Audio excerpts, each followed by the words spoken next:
Perbuatan apa yang bisa mendatangkan pahala itu?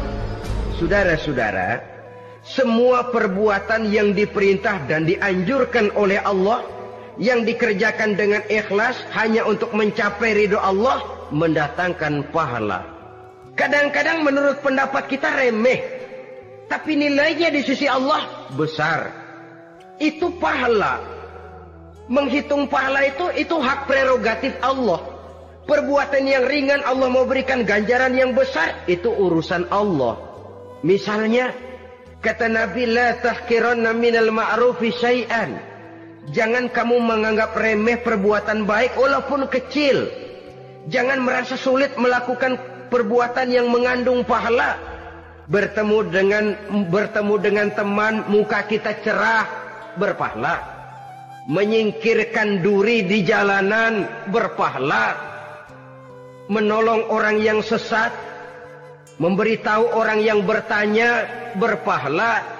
Tidak sulit kalau kita mau. Yang diperintah dan dianjurkan oleh agama, itu perbuatan yang mengandung nilai-nilai pahala. Masalahnya cuma tinggal mau atau tidak, dan dikerjakan dengan ikhlas. Bertemu teman, mukanya cerah, pahala. Menyingkirkan duri di jalanan, pahala. Sodakoh, pahala. Tidak berupa perbuatan, bisa berupa ucapan. Misalnya bersolawat, pahala. Bertasbih dan bertahmid, pahala. Kata Nabi, kalimatani khafifatani 'alal lisan, saqilatani fil mizan. Ada dua kalimat yang enteng di lidah tapi berat di timbangan akhirat nanti. Apa itu? Subhanallah walhamdulillah. Itu kan amalan yang ringan, perbuatan yang mudah saja, tapi nilainya demikian besar dalam pandangan Allah. Jadi pendeknya, perbuatan yang bernilai pahala adalah perintah dan anjuran agama yang dilaksanakan dengan ikhlas semata-mata untuk mencapai ridho Allah, itu mengandung pahala. Niat dasarnya itu harus karena Allah. Landasannya harus karena ikhlas. Bukan cuma sekedar basa-basi, tidak karena ingin dipuji orang, tidak karena mengharap tanda jasa, tapi ikhlas semata-mata. Dari perbuatan yang paling kecil dan mudah sekali sampai kepada amalan-amalan yang besar dan memerlukan biaya yang besar, seperti melaksanakan ibadah haji, seperti jihad fi sabilillah, membangun masjid, membangun pondok-pondok pesantren, membangun pusat-pusat kesehatan, membangun jalan-jalan umum, termasuk menjaga keamanan. Jangan dikira loh, siskamling umpamanya, menjaga keamanan kampung tidak berpahala. Kalau diniatkan ibadah, menjaga ketenangan warga supaya mereka tekun ibadah, ikhlas karena Allah, itu juga bernilai ibadah. Keluar kita dari rumah, pergi pagi, pulang sore, peras keringat, banting tulang cari nafkah buat menghidupi anak istri kita. Kalau diniatkan ibadah, melaksanakan kewajiban sebagai kepala rumah tangga, membantu orang tua sebagai anak, itu juga perbuatan-perbuatan yang mengandung pahala. Yang terbaik sesuai dengan bidang kehidupan kita. Ada orang yang dinamakan abid, ahli ibadah, pahala yang paling baik bagi dia, banyak-banyak tahajud, sembahyang malam, wirid, zikir, tasbih. Ada yang dinamakan orang alim, pahala yang paling baik buat orang macam ini, mengajar, menyebarkan ilmu, mendakwahkan Islam. Ada yang disebut wali, pejabat pemerintah, petugas. Amalan pahala yang paling baik buat orang semacam ini, melayani masyarakat, bekerja di bidangnya sesuai dengan profesinya. Saudara hadirin yang saya hormati, jadi dengan demikian, perbuatan-perbuatan yang mengandung nilai-nilai pahala ini bisa perbuatan yang menurut kita kecil namun punya nilai besar. Apalagi perbuatan besar dengan biaya yang besar, tentu makin besar juga pahala yang disediakan oleh Allah Subhanahu wa ta'ala. Oleh karenanya, kalau kita bercermin dari ayat Quran, hidup ini kesempatan untuk berbuat baik. Huwallazi khalaqal mauta wal hayata liyabluwakum ayyukum ahsanu amala. Dialah Allah, Tuhan yang telah memberikan hidup dan mati kepadamu, untuk menguji kamu siapa di antara kamu yang paling baik amal perbuatannya. Jadi tidak saya rinci, tapi cukuplah satu penjelasan global. Perbuatan yang berpahala adalah perbuatan melaksanakan perintah Allah atau anjuran Allah dengan dasar ikhlas, dengan tujuan untuk mencapai ridho Allah semata-mata. Lalu apa perbuatan yang mengakibatkan dosa itu? Saudara-saudara, dosa lahir akibat melakukan larangan Allah atau mengerjakan yang dicelaknya. Nah, para ulama ada yang membagi dosa itu menjadi dua bagian. Ada dosa-dosa kecil, ada dosa-dosa besar. Tetapi sebenarnya ditinjau dari segi hakikatnya, kalau sudah melakukan satu kesalahan yang mengakibatkan dosa, jangan dilihat besar dan kecilnya, tapi kepada siapa dosa itu kita kerjakan. Sebab kalau dosa kita anggap satu yang kecil, orang akan terangsang untuk mengerjakan yang kecil-kecil saja. Sehingga dengan demikian, yang kecil pun akan menjadi besar kalau ditumpuk-tumpuk. Sedangkan yang besar bisa saja menjadi kecil kalau selalu diiringi dengan permohonan ampun kepada Allah.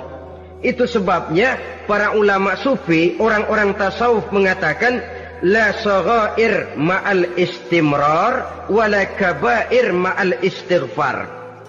Tidak ada dosa yang kecil kalau dikerjakan terus-menerus, dan tidak ada dosa yang besar kalau digempur tiap saat dengan perbuatan istighfar atau memohon ampun kepada Allah Subhanahu wa taala.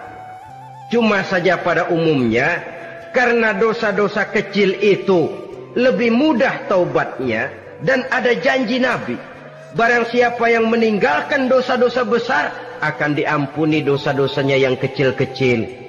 Oleh karena itu, pada kesempatan ini kita akan juga bicarakan apa saja yang termasuk klasifikasi dosa-dosa besar, dengan harapan kita bisa menjaga diri, menyelamatkan diri, jangan sampai terjatuh ke dalam dosa-dosa yang besar tadi.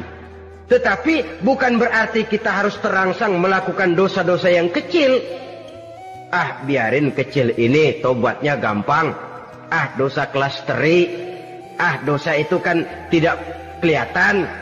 Lalu terangsang melakukan perbuatan dosa-dosa walaupun kecil, kalau berlarut terus-menerus dia akan tumbuh menjadi dosa yang besar.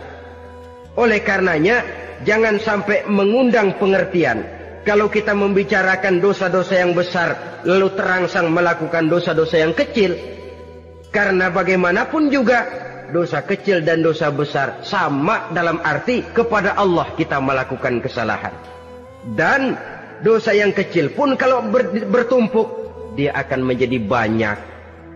Saudara-saudara kaum muslimin rahimakumullah, ada beberapa jenis dosa-dosa besar. Jenis yang pertama, asyirku billah, syirik atau menyekutukan Allah. Dari sekian deretan dosa-dosa besar, syirik ini merupakan bapak moyangnya dosa. Dedengkotnya dosa itu syirik, menyekutukan Allah. Bahkan dosa yang lain Allah masih mau mengampuni, tapi kalau sudah syirik, menyekutukan Allah, itu sudah satu dosa yang tidak berampun sama sekali. Oleh karena itu tepat pesan Imam Ghazali tadi, jadi di safinah fa innal bahra amik, jaga iman, pelihara akidah, dandani kapal. Karena hidup ini gelombang lautan sangat dalam, hidup banyak cobaan.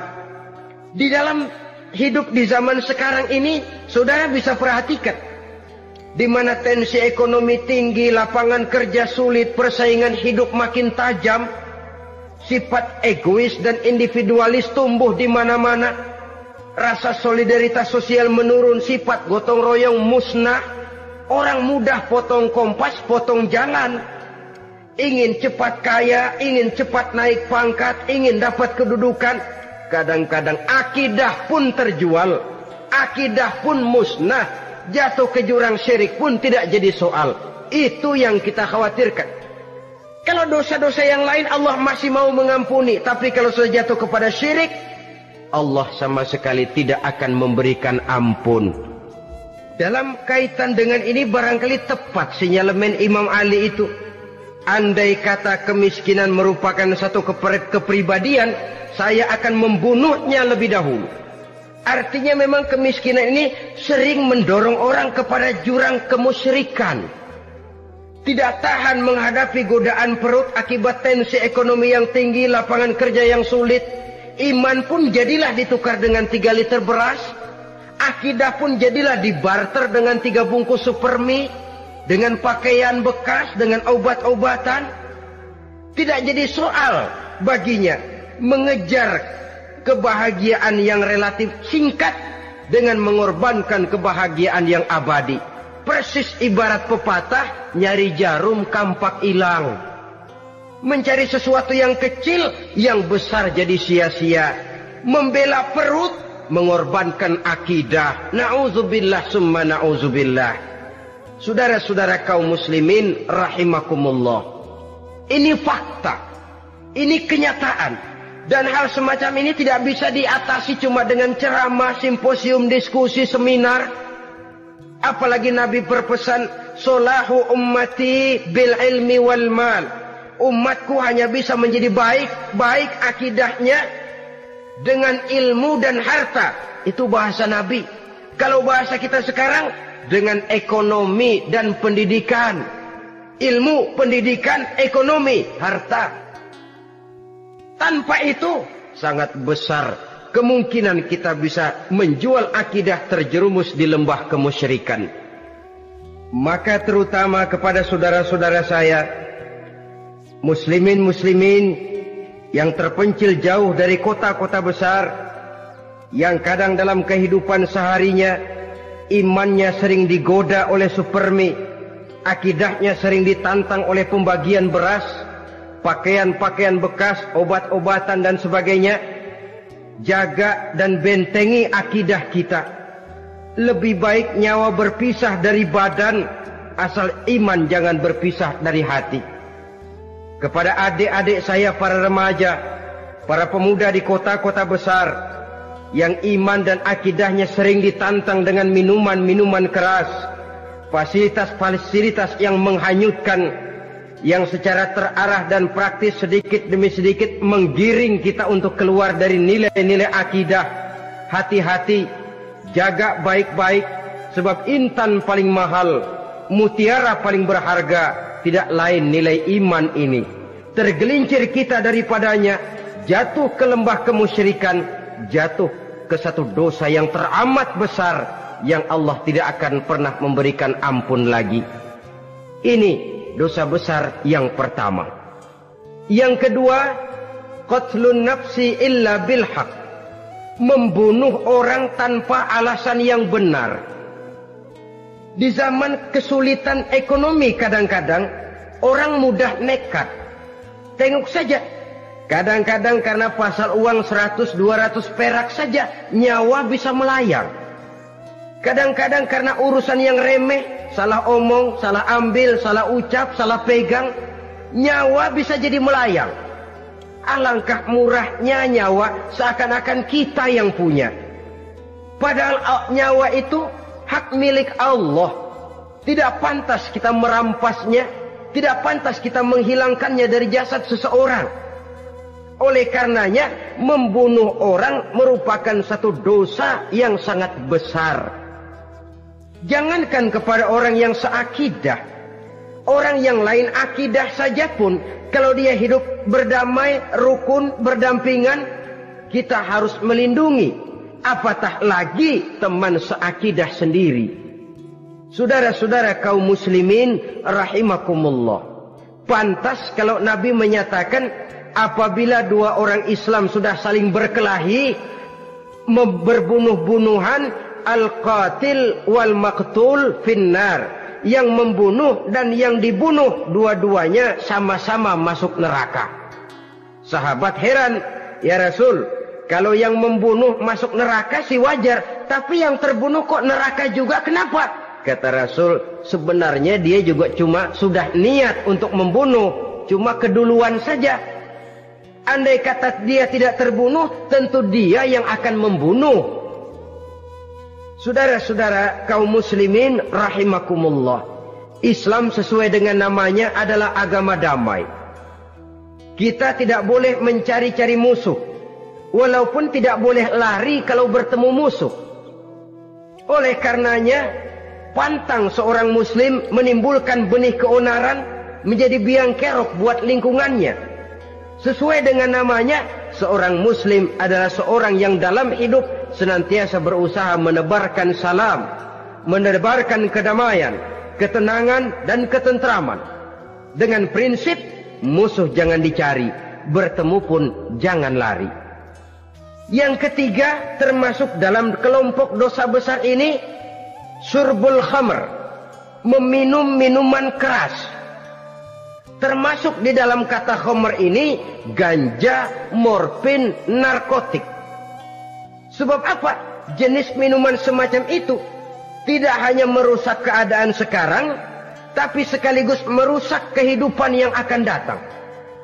Kalau itu jatuh di tangan generasi muda, artinya kan merusak kehidupan masa depan daripada suatu bangsa.